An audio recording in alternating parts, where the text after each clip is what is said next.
Welcome to a compilation of random thoughts, where me and my colleague will be discussing a wide variety of topics and subjects.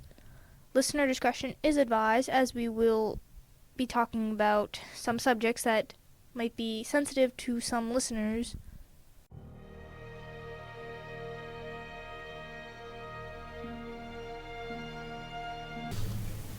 Hello, today I will be talking with my colleague about propaganda in all aspects of media.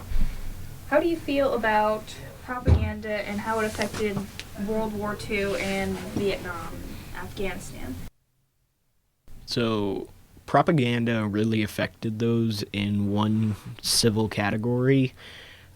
The idea of American belief. For World War II, it was a main one since it wasn't televised and nobody really got to see how the war was played out and everything. And propaganda was really the only main source of credibility for how it would go. There was a lot of propaganda on the soldiers, the events that happened in the war, and certain other topics for World War II. Vietnam, though, was televised. People got to see what happened and they did not like it. So propaganda spread quickly about how the war was very screwed up and how they would kill people and all that. Afghanistan was another weird topic, but propaganda really didn't affect that one, as mostly a lot of American belief was actually for the war there, and was one of those things where people believed that the war was actually a good thing compared to against it, like World War II and Vietnam and all that. So they weren't really opposed to that one, so there wasn't much propaganda against it, but for it instead. How about how it affects the film industry? Propaganda affects the film industry in a lot of light. The film industry even affects propaganda. The technology ended up getting adjusted with propaganda in movies such as Terminator and movies that showed how AI could be a bad thing, and artificial intelligence, technology, and even technological advances could affect the American society and just society in general. Um, there are a lot of propaganda in movies. Toxic Avenger was one of those where it was built very weirdly and around that kind of propaganda as well. And there are a lot of weird movies that even talk about propaganda. Gremlins was not one of those kinds of movies. I'm sorry, I don't know why I said Gremlins. Gremlins mostly affected propaganda surrounding the idea of laziness. I don't mean the movie Gremlins. Sorry, I ended up saying the movie. I meant Gremlins were used as a way of propaganda and hiding worker laziness and accidents, and how workers would say gremlins were toying with their planes and that's why they would go down, or toyed with the cars and that's why the cars wouldn't start or work right. And it's kind of a weird topic in a way. There's other movies and films that would explain this. M is a good one at explaining war and politics and all that with World War II. Charlie Chaplin's The Great Dictator is a good example of this, as Charlie Chaplin's film there really went into depth about dictators and leadership in the U.S. I'm sorry, not the U.S., in Germany, U.S., what you get what I mean. How about once we start going into like the advertising industry? Advertising industry is very big on propaganda. That's no joke. Even in the newspapers, the propaganda was very big.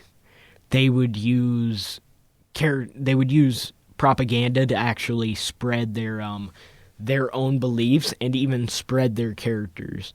There are old advertisements that have been banned today on even Sour Patch Kids and stuff that would get into politics and propaganda, spreading that idea. There are a lot of them, and some of them are not easy to find in their own way. Topics that even shouldn't get into politics are brought into propaganda and politics in general. Propaganda is not great with advertising. I've noticed that if you try to get into propaganda with advertising, it's not a great thing in general, but people will still do it because, they feel the need to. There was a good example there's a Netflix documentary, it's called Pepsi, Where's My Jet, where basically there was a Pepsi point system where you could get free stuff if you send in a certain amount of points. And the one ad was a Harrier jet for 700,000 points. And the guy figured out a way, it was something like that. The guy figured out a way to just buy it outright, and they didn't end up letting him do that, and he called it false advertisement.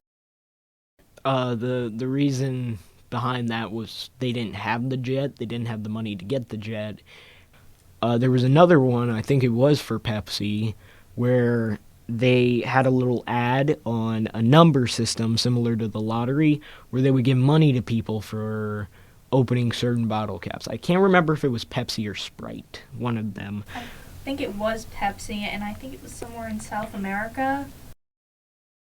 Yeah, and there was a printing error that caused, I think it was 15 winners, so they didn't have the money to give it out, and people were livid about that. Yeah, they did it in like one of the poorer communities, and it was going to be like, I don't know, like $1 million pesos or something. But they ended up only compensating the people with like $20-ish, the equivalent of that.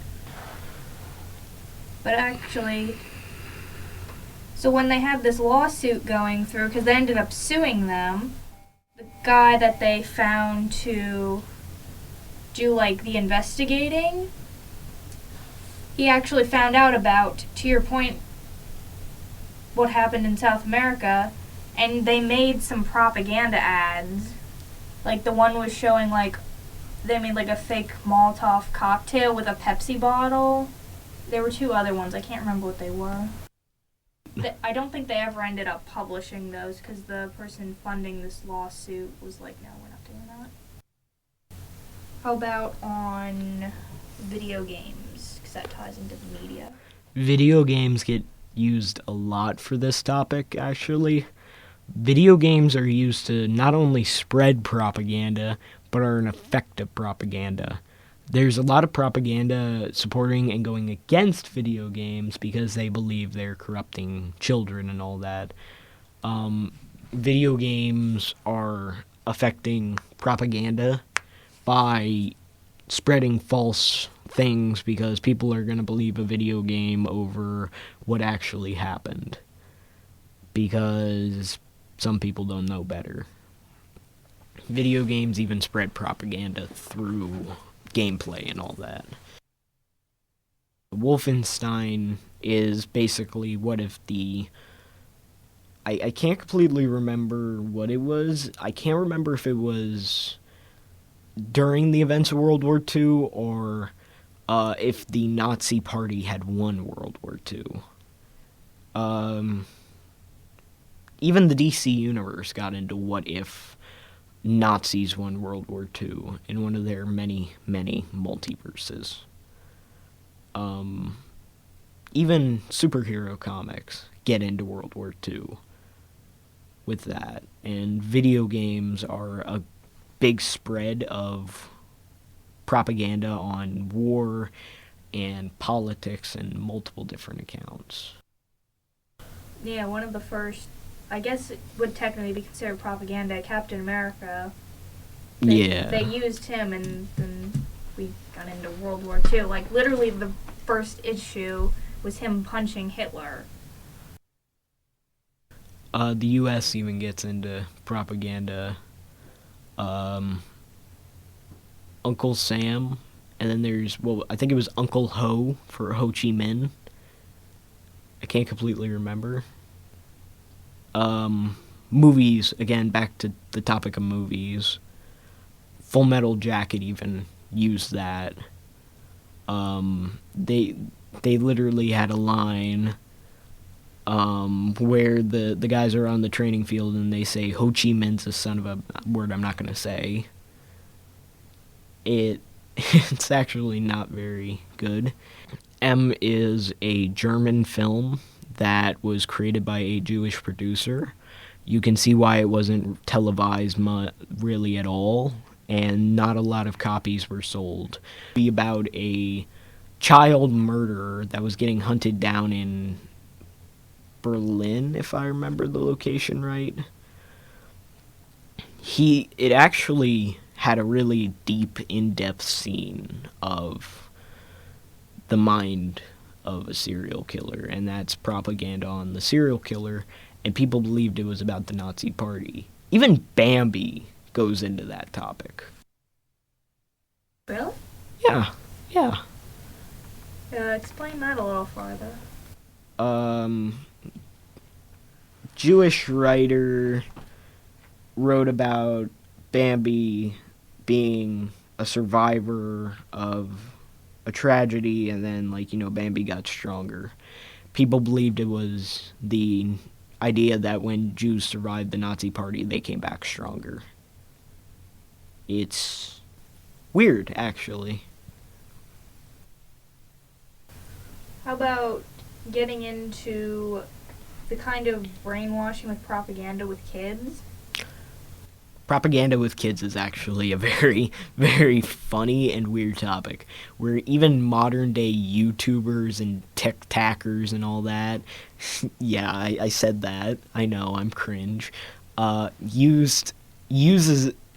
that to spread propaganda on specific events. Some actually tried to use their friends and family as ways of doing that and to spread propaganda. Some did not go very well, actually. I will not get into that topic because that's more of a modern topic, and I do not feel like getting into that today. How about going into urban legends? Ooh, urban legends are very fun. Urban legends were mostly used as a way to spread the idea of either that something could be out in the woods, like Bigfoot and Mothman and Jersey Devil, and some are used as a way to actually scare kids into things. The Hookman urban legend is one of those that was really big. The Hookman urban legend was used to tell kids not to have premarital in the woods, teenagers mostly. It was used as a way of spreading the idea that if you do that in the woods, some guy with a hook might kill you. It's where a couple was in the woods and they heard a report about an escaped patient with a hook with his hand, and he would attack people with it. And while the girlfriend wanted to leave, the boyfriend didn't want to and wanted to continue. Now, there are multiple different endings. I'm just going to give 3. The first one is where the boyfriend leaves the car, he doesn't come back, and when the girlfriend tries to drive away without her boyfriend because she's so scared, she hears thudding on the roof. Turns out the hookman was hanging the boyfriend from the car, and every time she would try to drive forward, it would bring him up as he was hanging. The second one, they ended up driving away, and when they got back to the house, the girl checked her door and saw a rusty hook that seemed to have been plucked out on the door handle. That's how close the hookman got to them. They had stayed there to do what they were going to, the hookman would have got them. And the last one is where they decide to stay and the hookman gets them, and it's not a very pretty sight for the police. Do we have any closing thoughts on this topic before we wrap this up? No, not really. Mostly just don't believe in every bit of propaganda you see, because it can adjust your perception and view on certain topics. Thank you for doing this with me. You're welcome.